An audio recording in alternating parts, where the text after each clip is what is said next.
Sunny 88.7 FM. This morning we are honored to have with us Elder Amos Kevin-Annan, and I just love his drive and the passion and how he's made caring for families and supporting families his work. And Elder is here to touch on something very important as we say we're celebrating fathers and men around this time of the year. Elder Amos, good morning once again. We had a teaser from you. Morning again. And I remember I put a full stop somewhere. So, Elder, you have a message for wives. I'm representing all the wives here. Our ears are all open for you, Elder. You know, as I was having breakfast, I was just processing the common mistakes that wives make. And this is coming from a lot of the work I've done, conversations I've had, all sorts of expectations that have been brought onto my desk. And so it may find expression in some people, others it may not. At the last count, I had gotten 35 of them, but you had announced 20. So I am going to try to work with 20 this morning, and hopefully the next time I come on your show, I'll look at what the men are also doing that they need to desist from. 20 common mistakes wives make that injure husbands. And I'm speaking to the fact that the woman who came into the man, from scriptural point of view, is supposed to be a help suitable to the man. Now, the concept of suitability means that you're designed specifically for your husband. So there's no basis of comparing and contrasting your spouse with another. And that's one thing. The second thing is this, that in Titus 2, as I remarked earlier, the wife is supposed to be trained by an older woman how she would love her husband and her children. So husband and children. The law first mentioned is that the husband comes first before the child or children.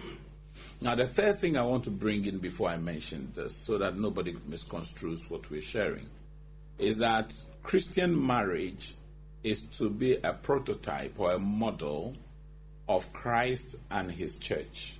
The relationship that exists between Christ as the groom and the church as the bride. That relationship is what husbands and wives are to replicate on earth. And when blessed with children, Malachi instructs us that God expects a godly offspring. So with this said, let's start. The first one I want to talk about is feeling inferior or superior to your husband. Both of them can injure your husband. When a wife feels inferior to the husband or feels superior to the husband, it has dire consequences for the man. If you feel inferior, he's afraid to showcase you. If you feel superior, he's not going to enjoy your company. So you've got to be very careful. Paul says that I've learned how to be abased and how to be exalted. That principle of keeping balance of who you are is so crucial. Do not lose your identity, but make sure that your identity is locked up in Christ if you're in Christian marriage. Number 2, relating with your husband as though he was a woman is a common mistake.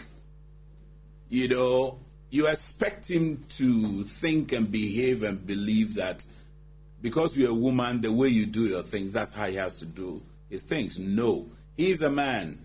Relate with him as a man. God created us male and female. Distinctiveness is there, registered in the male and female. Don't push him to become a woman. You cannot live with another woman as a wife unless you are practicing something other than Christian marriage.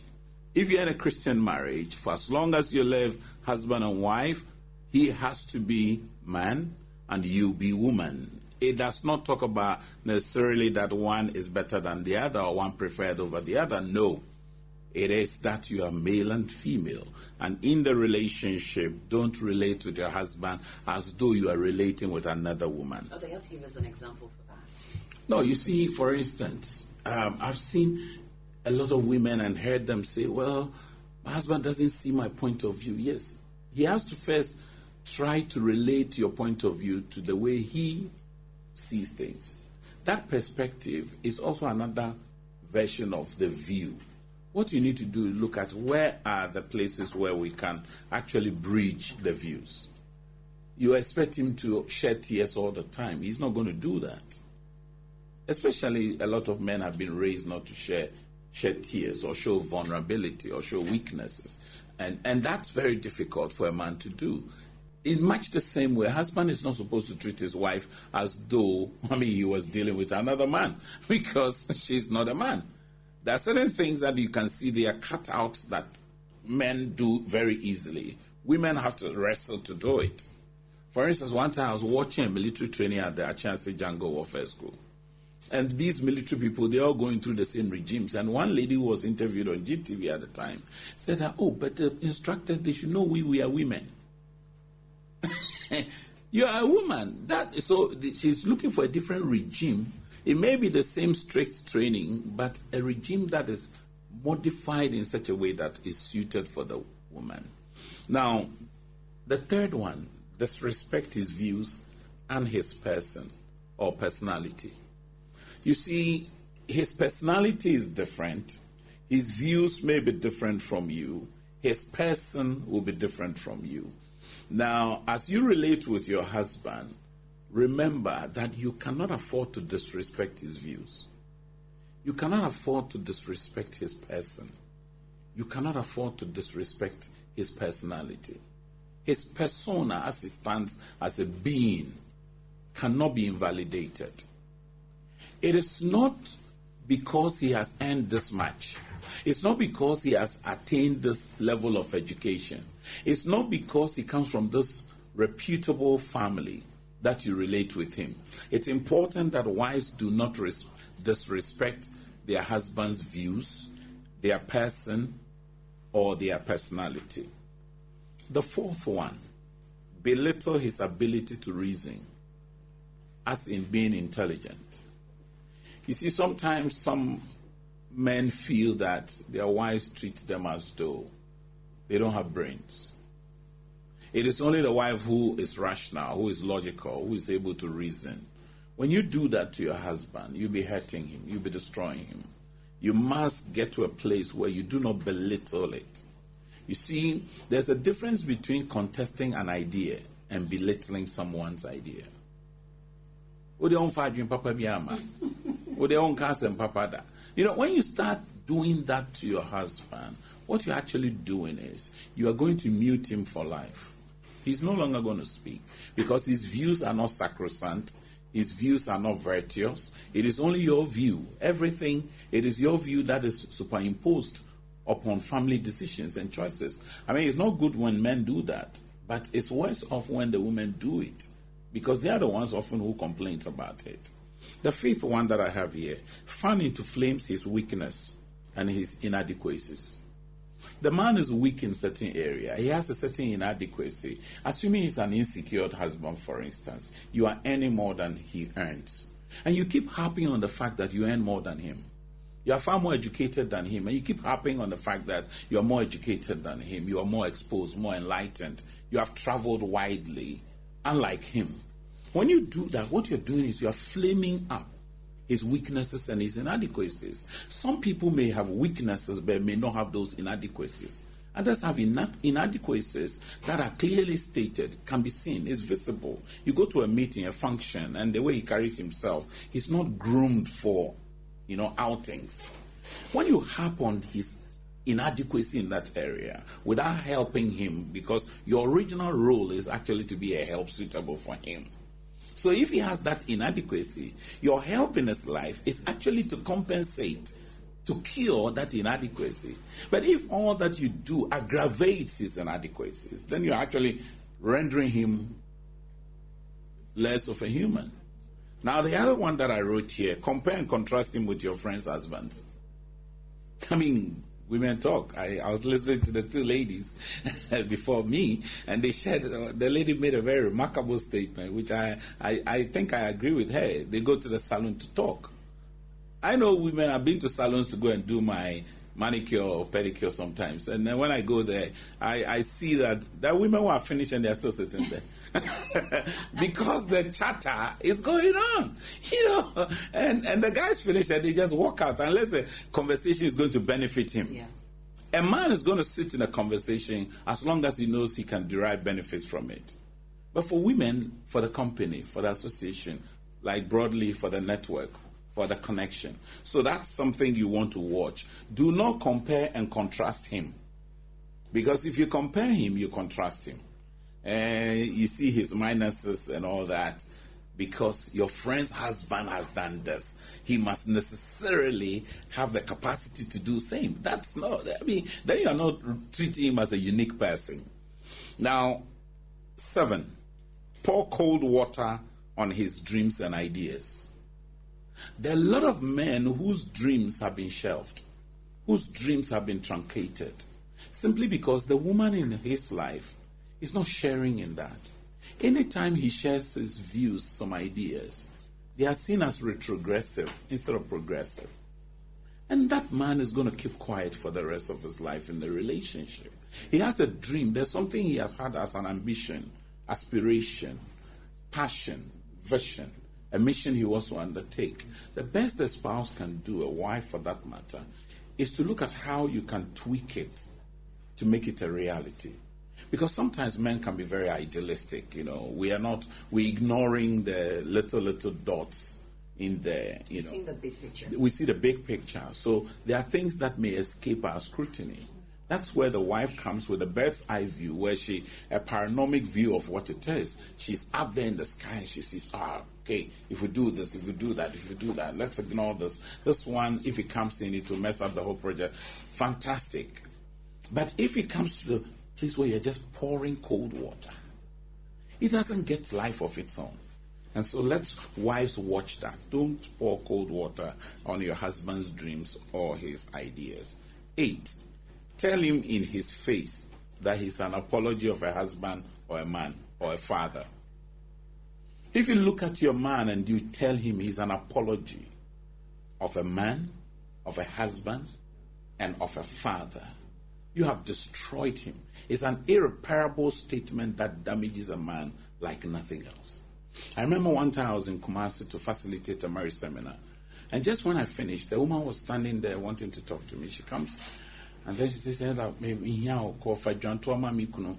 she started talking about it. And I said, that's like a pacifying ram. And then I asked her, what's the problem? She says, I inadvertently said to my husband, that was the second statement. Are you a man? If we are counting men, would you be included?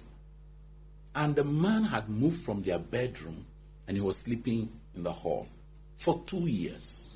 He would eat her food, but intimacy, no. Warm, living like a husband, no. And I asked her, where's your husband? She says, he's also standing in there. I guess he wants to talk to you. So I gestured at the man and invited him. So when he came, not knowing he was also coming to raise the same issues. Because I had spoken about expectations that wives have of husbands and what husbands have of wives. So it was a balanced message, speaking to both men and women.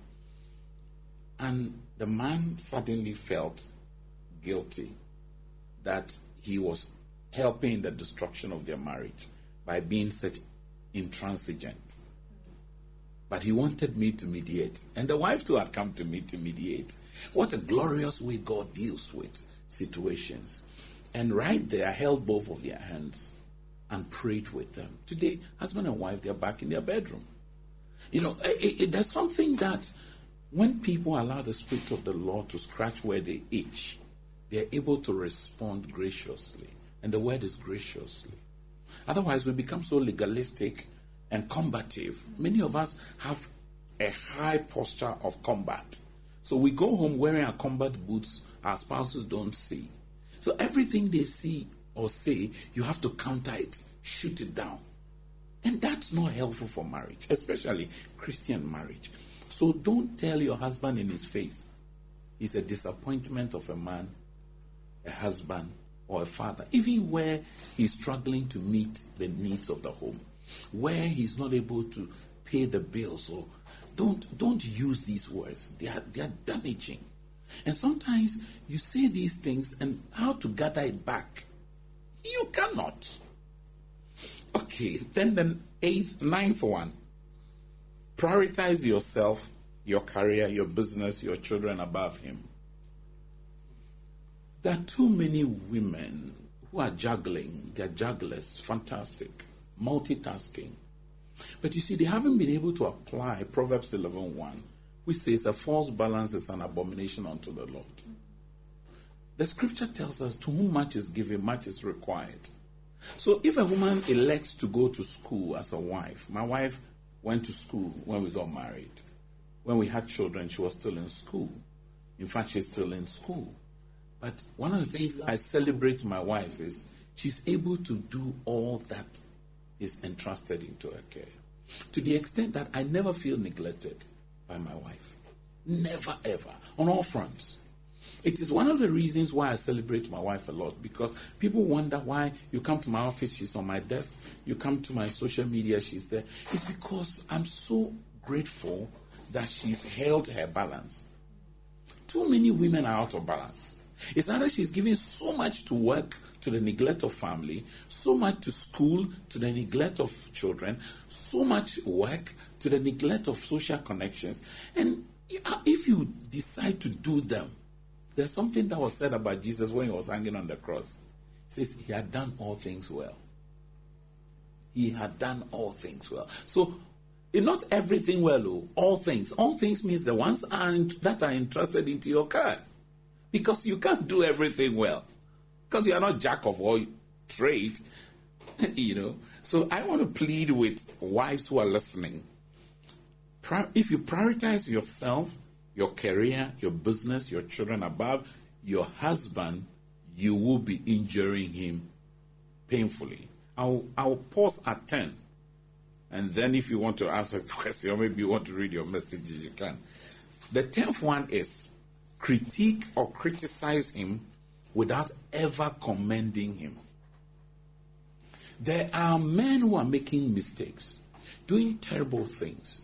But you see, if you take a habit or a lifestyle of constantly criticizing and critiquing, because there's a difference between criticizing and critiquing. Whenever you critique something, you look at all that is happening, its effect and ramification and all that. Criticism basically is that once the thing comes, you have to shoot it down. You always have to say something cynical, something sarcastic, something mean about the thing. But commending is about praiseworthiness. Finding something which is good, even in the bad things, to praise him for. He's been toiling about, stretching sinew and muscle to do what he does. Have you ever commended him? Sunday, I'd gone to church in the morning. I came home. My wife had meal for me. I'd finished eating. I had to take a 2-hour rest because I was going to speak to men on marriage issues. And I had to speak frankly about things men were doing wrong when it comes to marriage. And I remarked that some men are doing what I call mission impossible marriage. And that's the mindset they have. But others are also doing marriage as mission possible. Between the two, which one are you? And when I finished, I had to go on a walk with Jesus. Just think about it. Look at the packed sessions that I'm having. But my wife was so mindful of the condition before I went. And whilst I was away, she was checking on me. She may not have said anything, but just the thought that she was thinking about me. Just before I got into the studio, I called her and I said, we've just arrived. But we had a challenge because I suddenly realized my car was overheating. So I had to park at ATTC and hop off in a boat to the studio. And she was very worried. Then she says, you are the man. She said to me, "You are the man." And I said, "Thank you." Yeah, you have no idea what that... You see, when a man is struck with fear, the possibility of failure, setback, or potential disappointment, there is nothing as inspiring like hearing his wife cheer him up. It's incomparable to anything. And so wives must learn not to cultivate an eternal habit of critique and criticism without commendation.